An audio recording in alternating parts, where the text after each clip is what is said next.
welcome to the Utah Puck Report. I'm your host, your hockey friend, Jay Stevens.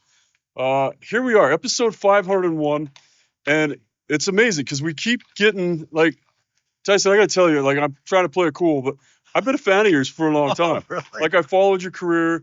I wasn't following your career, but you kept popping up, like Kamloops. Right. You're so successful in juniors, and your time with St. Louis, and then your time in Arizona, and I want to get to all of that. Okay. But our guest today, obviously, Tyson Nash from the Utah Hockey Club now. And Tyson, start us off.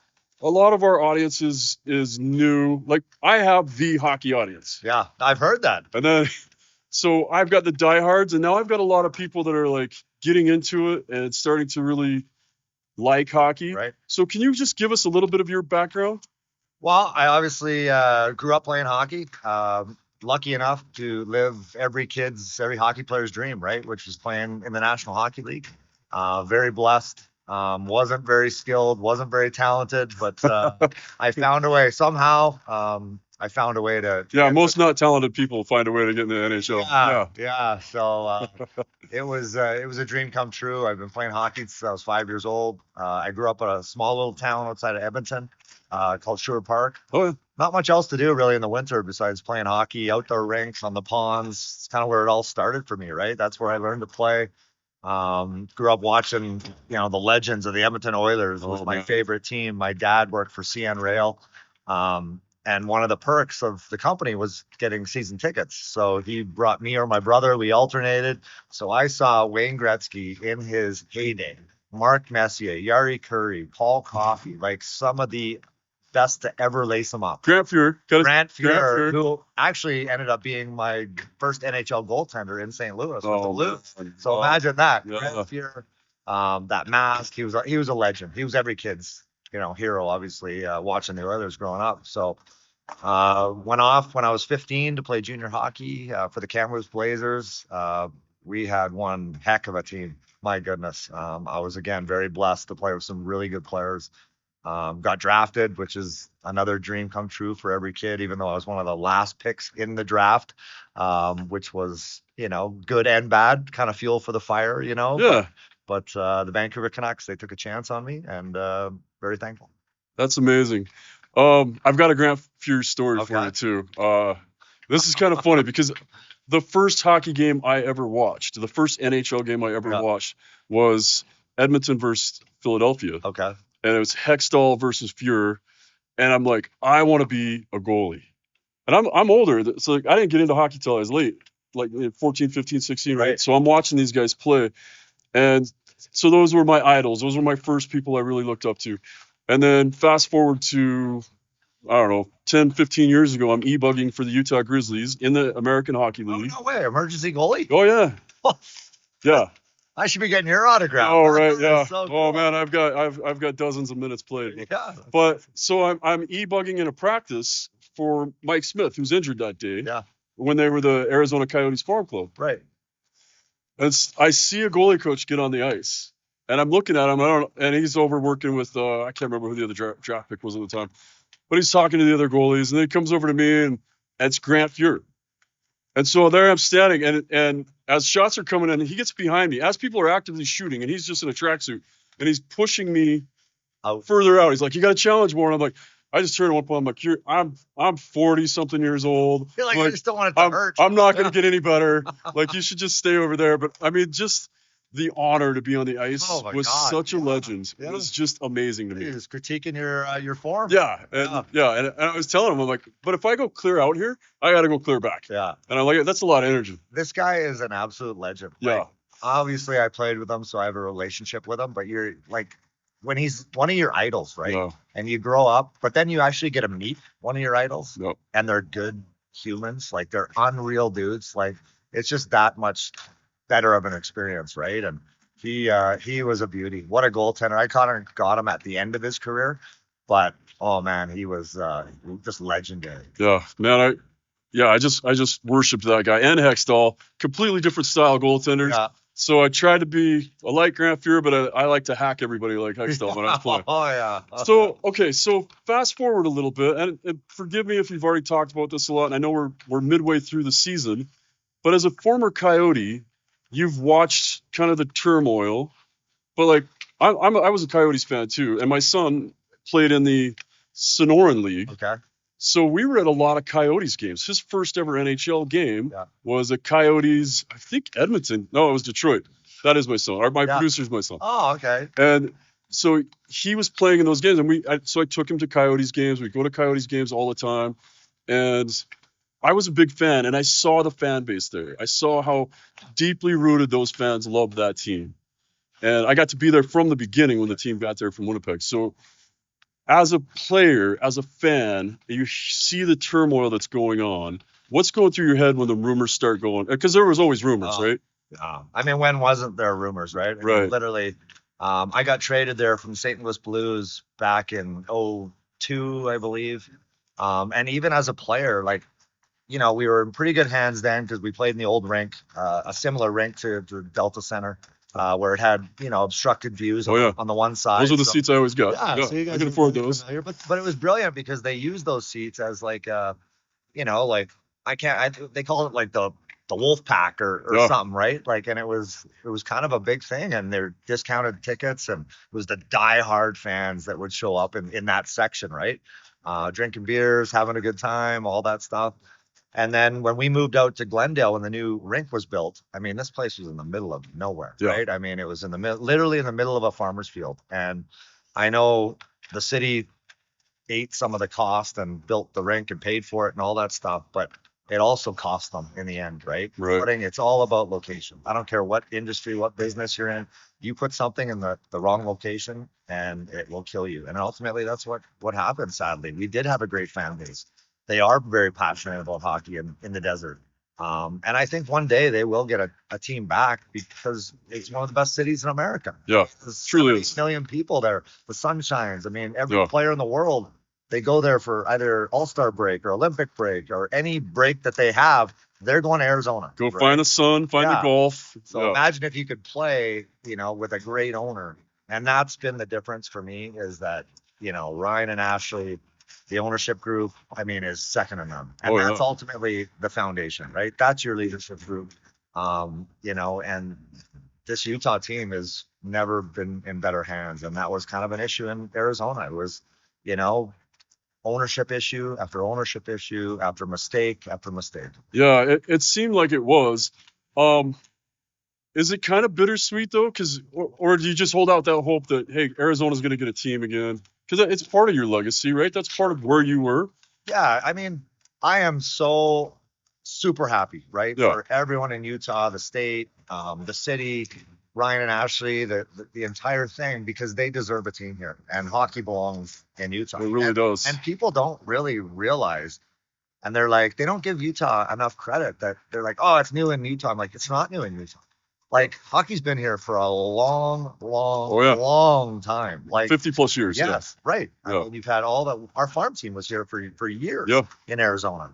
The Grizzlies, I mean, the names that I go through, now I have a show, so I'm doing all the research like you do. Yeah. Like, this guy played in Salt Lake. This guy played in Salt Lake. I talked to Stu Grimson the other day. Yeah. He's like, I was Grim like, Reaper. kind of a legend in Salt Lake. Yeah, I was. I was the town tough guy. I've got his Salt Lake Golden Eagle card. He's Him like, and Theron Fleury. to come back, please invite me back to the show, but I want to do it in person because I want to see the city. I want to see how it's grown and all my old fans. And I'm like, absolutely. So, as I was there in Arizona, I saw that team for 23 years.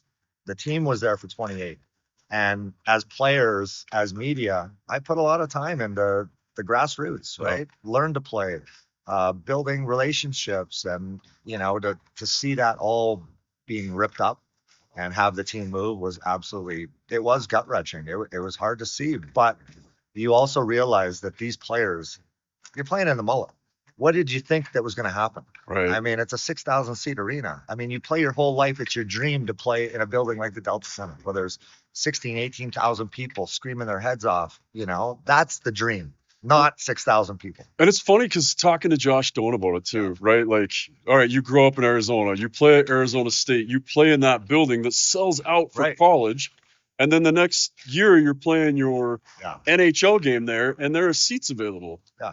And Talk it's about anticlimactic, right? yeah, It's like, wait a minute. that is tough. Yeah, That is tough. it was. And yeah, that's a great story for Josh. I mean, his dream was, I mean, he literally grew up in Glendale Yeah. in the locker room, walking around. Shane used to bring him to literally almost every practice, you know, and he'd skate after with his dad. And, Oh, so you cool. know, like imagine growing up like that. So the team is where it should be right now. Absolutely. I know the players. I know. I mean, this place is unbelievable. The scene, the scenic, the mountains. Did you all of it. expect that? Coming No. in, what kind of expectations did you have for Utah? I've driven through here probably 25 times Yeah. on my way from Canada to Phoenix. I come right through Salt Lake, and I literally, this is a spot I would stay, you know, on every trip, right? Because it's kind of the halfway point. And you're always looking around, you're going, this is absolutely stunning. This is beautiful. No. But now that I'm really spending time here, like I've been up at Park City every chance I can get. Yeah. Deer Valley, I cannot wait to ski. And then you can come down and watch a hockey game. You can come for the players. You know, you can go up to Park City after playing a game. Are you going to be in town next week for the Sundance Film Festival? No, I'm not. Oh man, because it is epic. Yeah. It is so much fun. It's so cool. So were you here for game one? Rookie mistake. I gotta turn my phone off. Oh, you're totally fine. So it's a very laid back podcast. Yeah. Were you here for game one? I was not. Were you here for the? You were here for the shortly introductions, though, right? I was shortly after. Yes. Okay. Yeah. So when you walked in here and you saw this building, you're like, okay, there are some bad seats, but a lot of buildings have bad seats. But then you hear the crowd, you see the fans. Were you like, I didn't expect this, or were you like, yeah, this is the NHL. You should expect it. I was blown away. I mean, just because of where we came from, Yeah. right? And then you come back into an NHL city, right? An NHL building, right? You're like, this is so freaking cool.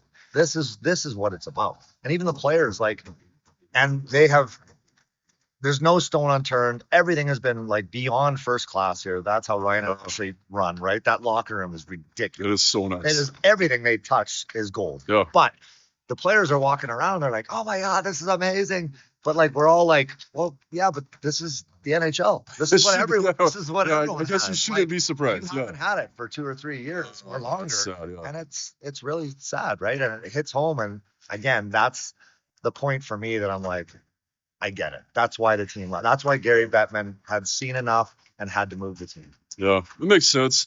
And you know, the cool thing for me is I went around and all the media, and even Ryan and Ashley, when I was talking to them, even last week, Ashley's blown away by how amazing the players are, right, and how accessible they are to the public and to the media. And that's what I went around and told the media. I said, hey, you're gonna be shocked because it's not the NFL and it's not the NBA. And these players are going to walk in and they're just going to be good to talk to. They're going to have fun. The other players kind of have to isolate themselves, but the NHL just does the opposite. Yeah. I think they're in your face so much that they don't have to worry about getting like overran at a crowd because they're constantly in the crowd. Right. And they're constantly doing public service. And I've heard, I know Ian Cole's done some stuff on the side too. And I think the people are kind of blown away. And that was what I kept telling the media. Have you had a lot of interaction with the fans here? Yeah. What I can't believe is like how noticeable I've become. Oh yeah. Like, I guess when you're on TV and stuff, and I haven't been on a ton, but people, that's how engaged the fan base is in this team. And I've recognized that from day one. Literally, I did one show and I'm walking around the concourse and people are like, hey, can I get your autograph? It's so great to have you in town. Oh, this is awesome. Love what you do. That was so funny what you said. I'm like, holy cow, these guys are like listening. And they are diehard. If they're watching me on my show, they are diehard. Well, it's funny because I even get it to a much, much smaller degree. Yeah. But walking around because everybody just wants every bit of information. They're so in love with the team. Yeah. Tell us a little bit more about what you do for the team now. Well, I'm kind of like a Swiss Army knife. I kind of do a little bit of everything. I maybe ambassador, you know, is kind of like, you know, like trying to get. Never heard that title before. I like it. Like kind of like just getting hockey out into, you know, into the valley and, you know, like getting kids involved. I want to be involved in learn to play, like teaching kids, street hockey, like all these super cool events, right? That are, and that's where it ultimately starts. And that's where Ryan and Ashley are That's their biggest thing, right? And when we talk to them, we're like, what is it? Is it merchandise? Is it, butts in the seats? Is it season tickets? Is it suites? They're like, no, it's learn to play. Yeah. Like, we want kids. That's because that's where it starts. That's where it started for me. It's where it started for you. Yeah. I'm like, that's where I fell in love when I was 5, 6, 7 years old, going to my first hockey game, watching it on TV, meeting my heroes, right? Getting an autograph. That's where it starts. And that's all of a sudden where now the little kid is pulling on dad's arm going, hey, can we go to a hockey game one day? Can I get one of those sweatshirts? Can I get a jersey like Dylan Gunther? That's where it all starts. And that's how you build a fan base that's going to stick around for a long time. You've heard him talk about, hey, we have 70,000 junior Jazz players. Yeah. We want 70,000 junior. Are we going to say Yeti? No. I like to throw some. I'm not touching that. I like to throw something out every episode just so I can get all the mail. Yeah. But yeah, junior Utah Hockey Club player. Yeah. 70,000. Yeah. That's the goal. Yeah. It can happen. It can happen. I mean, you see how passionate everyone is, and it's just going to get bigger as the team grows as well, too, right? When the product on the ice gets better, and I think they've taken a little bit of a step this year, and then a step back. A couple injuries, yeah. And then hopefully another step towards the end of the year, and that's going to build your fan base. That's going to get people more engaged, because ultimately people do want to watch a winner, right? Yeah. And I think the Montreal game was the first game we actually saw. Like, I know fans were frustrated, and again, I don't know why I read comments on anything I post, but we get dangerous. And I'll get in arguments with some people, and they're like, "We need to fire Torini." I'm like, "You have no idea what you're talking about. Like, you don't get a seed.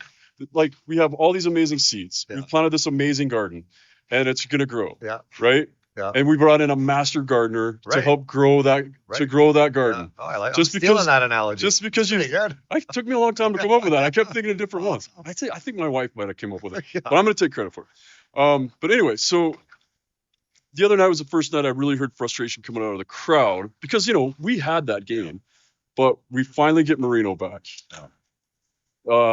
Jersey's just a little bit out. And when you get Sergachev and you get, when they got Marino, but I thought the signing of Ian Cole, like I've known Ian Cole for a long time. I was an equipment rep before. He used the gear because I worked for Innovative way back in the day and became Warrior.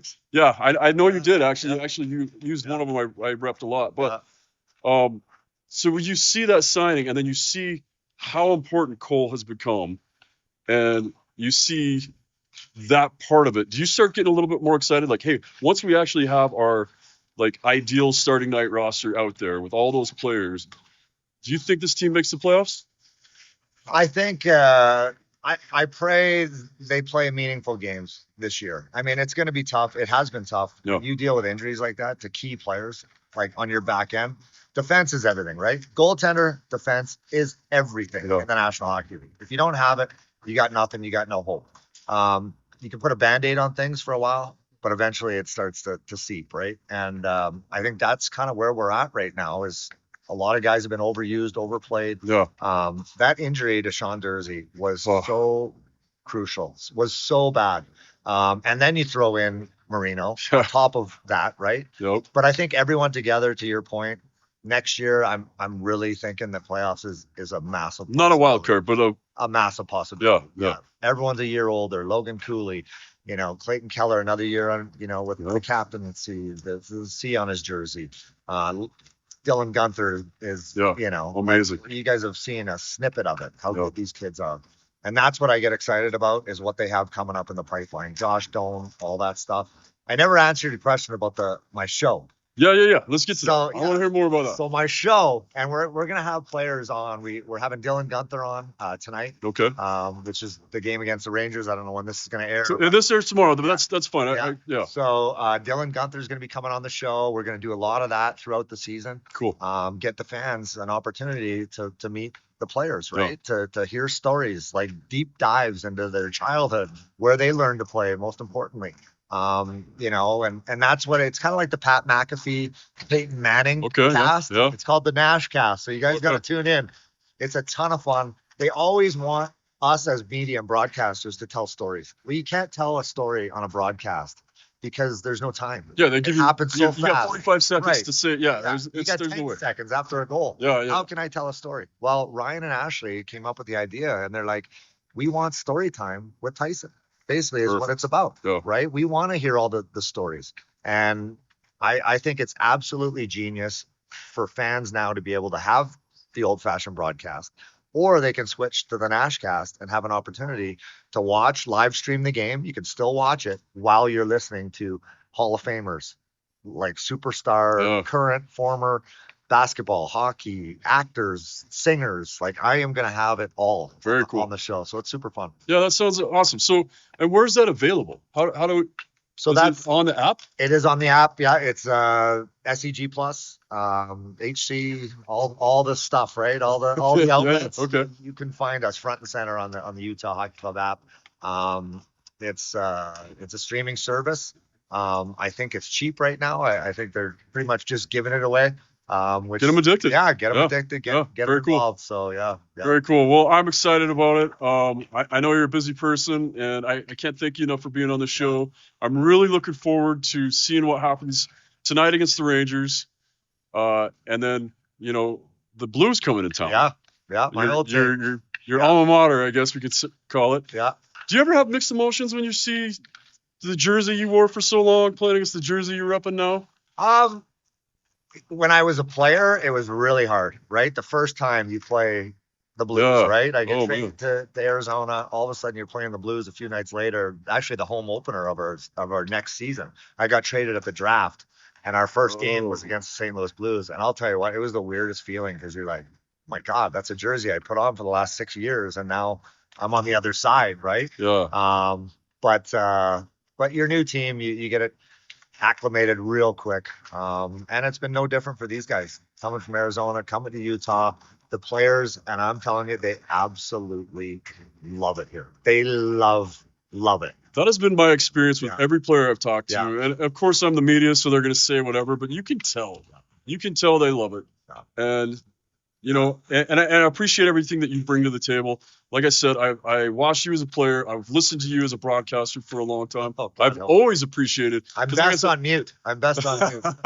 No, it's good, though, because it's good to get a player perspective. And I think it's so important sometimes. And I think that gets missed in a lot of other broadcasts. So it's great to have it. That's why you like the NFL, right? The NBA. You turn on the TV and you're like, holy cow! Like I'm listening to like some Hall of Famers. Yeah. Like it's unbelievable. It's got to be entertaining. Got to have fun doing what we do. Right? Yeah, that's what absolutely. the fans want. That's absolutely. Yeah. And I think it's funny too because Biz is kind of breaking down some barriers, right? Ever. It's like the Howard Stern of hockey. And so it makes it so that you can have a better conversation. Like listening to him and Wayne Gretzky break down.